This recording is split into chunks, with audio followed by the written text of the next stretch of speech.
So you're just going to bring your hands to prayer.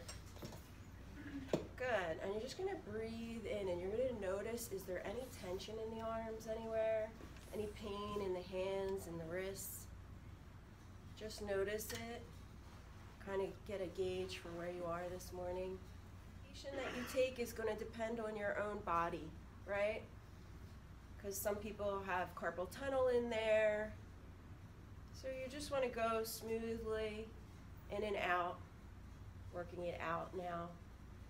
Breathing into it. The breath is huge. Take a deep breath in through the nose and out through the nose. One more time, in.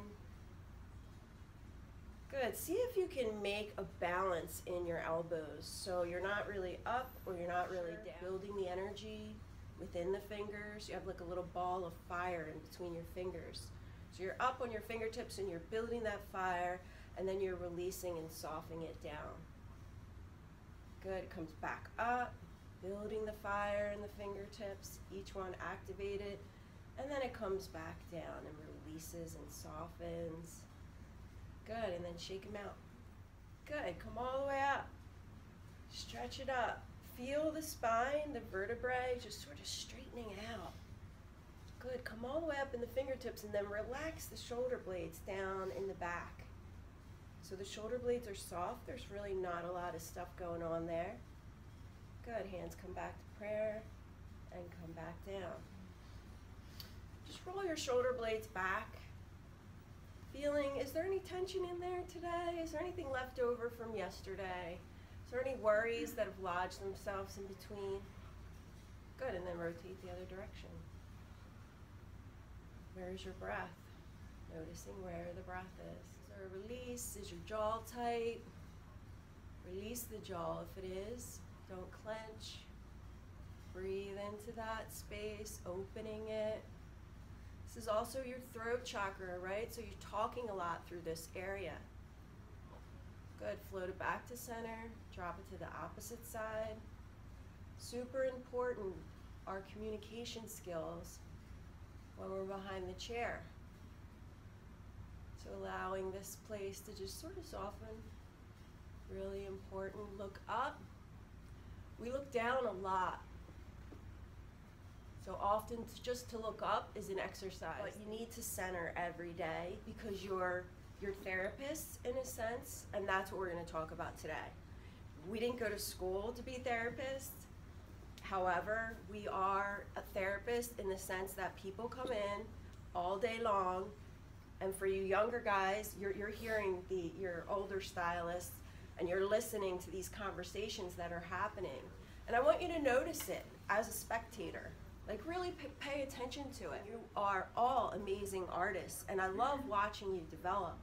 I mean, Lori was 14. I don't even think it was legal when she was here, and you know, now to see her just loving her art and being able to share that gift is really amazing. So we're all developing as artists, but we also need to develop the skills of the therapist, because we are therapists. If you were just a therapist, you would not get as much satisfaction as our job. You get so much satisfaction because, first of all, you know you're going to do a great cut on them. You know it. So no matter what, they're going to leave feeling awesome. But in addition to that, if you use the tools of therapy, not only do you take the burden out of your own heart, because we're heart-centered, we're artists. Artists are very big hearts. Our creativity center is huge. We just want to get in there and paint and just make these amazing looks and these styles happen. That's coming from the gut, the center. That's where our creativity forms. But when you take it and you understand what's happening from the therapist, and you know why therapists don't get burnt out? Because they don't attach to their stuff. They know that whatever they're processing, they're going to figure it out.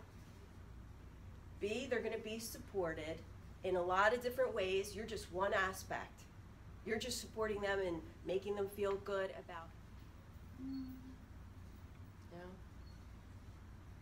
Do you know one of the mistakes that we make? We talk about ourselves. Ouch. What happens when somebody tells you that their crown broke They're upset. And I say, you know, my crown broke last week. What does that say to her? It doesn't make her feel good, right? It doesn't make her feel heard. It makes, takes it away from her and it puts it on me. It's all about me. Well, you should feel bad for me, Lori, because my crown broke last week. That's not what therapists do. If you're ever in therapy, you will never hear a therapist tell you their problems, their stories, their victories. No, they will never talk about themselves. It takes it away from the person. Your homework is going to be to study imago therapy. You're just going to Google it. Imago means image in Greek. It's the word for image, imago. So it's all about the image of someone else. I'm just reflecting back on her, just like the mirror does. The mirror reflects back our image. I'm just reflecting back to her, because then she heals herself. She feels heard, she feels supported, and maybe some of the questions that you've asked her because you're curious is going to help her. For instance, do you have a good doctor? I know a few. I could give you some references. That you can definitely do. Give references, collect cards from your clients that do different things. This way you have them in your drawer. You know, use your clients for services. This way you are complete. So when I have this client that's super negative and just talking bad and this and this and this, and I say to her, this helps, by the way. This draws your, any gesture that your body makes, it's either depleting or not good, or it's uplifting. This is a very peaceful gesture. So if you were to say this, Lori, I'm going to stop you right there. I see you talking so negatively about yourself, and I'm wondering about your self-care. What are you doing for self-care? I hear all of your stresses, all of your worries and anxieties. How are you taking care of yourself? You're in control. You're always in control of what is happening in your space. And I get it that we get lost.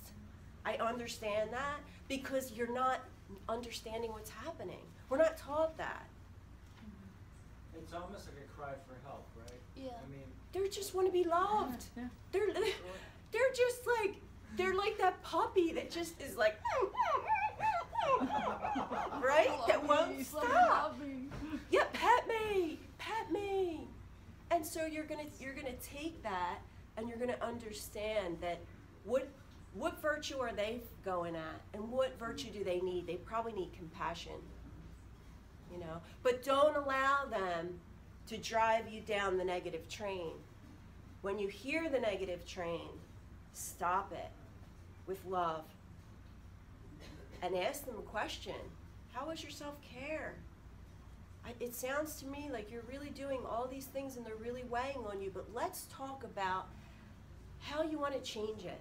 What's one teeny, tiny thing that you can do? One, just one. Don't give them too many things.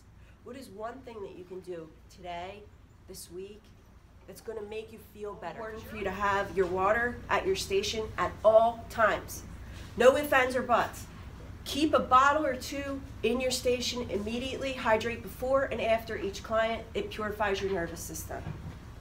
2, you're feeling really heavy. We have amazing trees out back. Get into nature. I don't care if it's for 5 minutes. Just go and stand next to a tree and take a deep breath, and just your feet will ground into the earth and it will take it away. In extreme cases where you are really, this is how you know when someone really took your energy, because you can't get them out of your head. You'll go home that night and you're still thinking about it. You can't get them out of your head. So there's probably a cord that they've attached to you, because they love you so much. In this business, you got to remember, we look good every day. We have our makeup on. We dress fashionably. We love fashion. We love hair. We love to look good.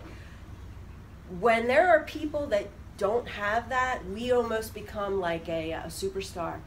a rock star or something that they want to be like, so much so that it can be like a negative thing. So if you go home, you're still envisioning that person in your head, or their thoughts are still coming up, or you're feeling that energy, that's when you need to do a serious cord cutting. Really easy to do. You just go into a quiet space, right? And you hold on to the cord, gather it up, and bless it, and thank it for everything that happened today and for that person, because she probably needed it, but you can't have that attached to you anymore. And so with love or whatever virtue, peace, hope, cut it both ways. Like this, doop, doop, throw it away. Throw it away, because it's there. Just get rid of it.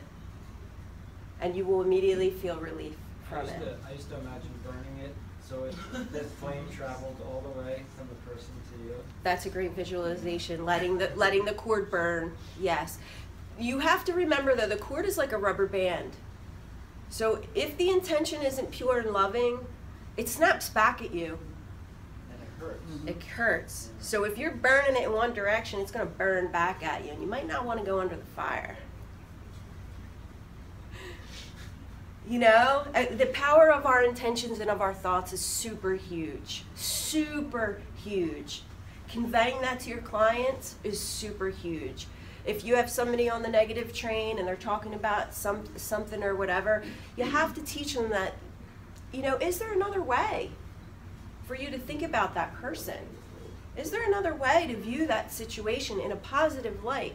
Because it is through the heart of you and your own imagination that will lift others up. It really is. You know, we're all interconnected. There's no getting away. You can dislike someone. That's a part of you that you dislike, because you're seeing the shadow side of yourself, which you're capable of becoming at some point in your life. So maybe you're seeing it and you don't like what you see, and it's, you know, bringing up some negative stuff for you, and that's okay. It's okay. Blessing it, understanding it, letting it go, switching it, just visualizing something else. What would make it better? What would make it prettier? What would use your imagination? Visualization, huge. There is no bad things that are coming at you that you cannot dissolve with love if you can reverse it and see it. If you cannot see it, it'll keep spinning at that until you learn how to handle it. You know, sometimes it's surrender. You know, sometimes it's just seeing it in a different way. Hold. So it will affect every cell, every DNA. It'll get your mind going. Holding. Center every day. Find a space to center in your home. Then when you come into work, center at your station for a minute. Just close your eyes and breathe at your station for a minute and see that virtue spinning on that vortex around your chair or around the shampoo bowls or wherever it is that you work on a daily basis. Just feel it there. Good. And then come back into the room with your friendly virtue, your loving virtue. Good. Does anybody have any questions? No. Good. All right. Awesome. Have a great day.